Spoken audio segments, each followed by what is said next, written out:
लगभग 2500 साल पहले एक ऐसा रूलर गुजरा जिसने सिर्फ जंगें नहीं जीती बल्कि अपने दौर की सबसे बड़ी और ताकतवर एम्पायर खड़ी की। Cyrus the great. हमारी नई सीरीज हिस्ट्री के सबसे पावरफुल एम्पायर्स के इस पहले एपिसोड में देखते हैं कि साइरस आखिर इतना पावरफुल कैसे बना। 6th सेंचुरी बीसी में पर्शिया एक छोटा सा इलाका था। साइरस ने वहाँ की हुकूमत संभाली, लेकिन उसकी नज़र बहुत आगे थी।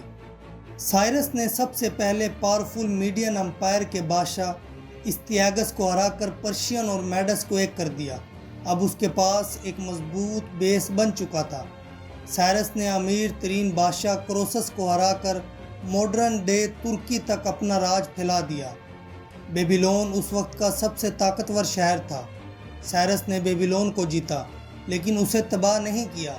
उसने लोकल ट्रेडिशन और रिलीजन की रिस्पेक्ट की। बेबीलोन की जीत के बाद फेमस साइरस कैलेंडर लिखा गया।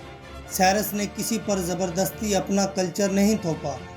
उसने कैद जूविश लोगों को आज़ाद किया और उन्हें जेरूशलम जाकर अपना टेंपल दोबारा बनाने की इजाज़त भी दी। इसी वजह से उसे सिर्फ एक फातह पाने वाला कंकरर नहीं, बल्कि एक अक्लमंद रूलर माना जाता था। साइरस ने अपनी एम्पायर को वेस्ट में तुर्की से लेकर ईस्ट में सेंट्रल एशिया और अफ़गानिस्तान तक फैलाया। माना जाता है कि सेंट्रल एशिया में एक जंग के दौरान उसकी मौत हुई। साइरस ने एक ऐसे एम्पायर की बुनियाद रखी जो उसके बाद भी सदियों तक दुनिया पर राज करता रहा। तो क्या साइरस द ग्रेट हिस्ट्री का सबसे ताकतवर एम्पायर था? ये जानने के लिए हमें दूसरे एम्पायर्स को भी देखना होगा। अगले एपिसोड में हम मिलेंगे एक ऐसे रूलर से जो शायद साइरस से भी ज़्यादा पावरफुल था। सीरीज़ को फॉलो करना मत भूलिएगा।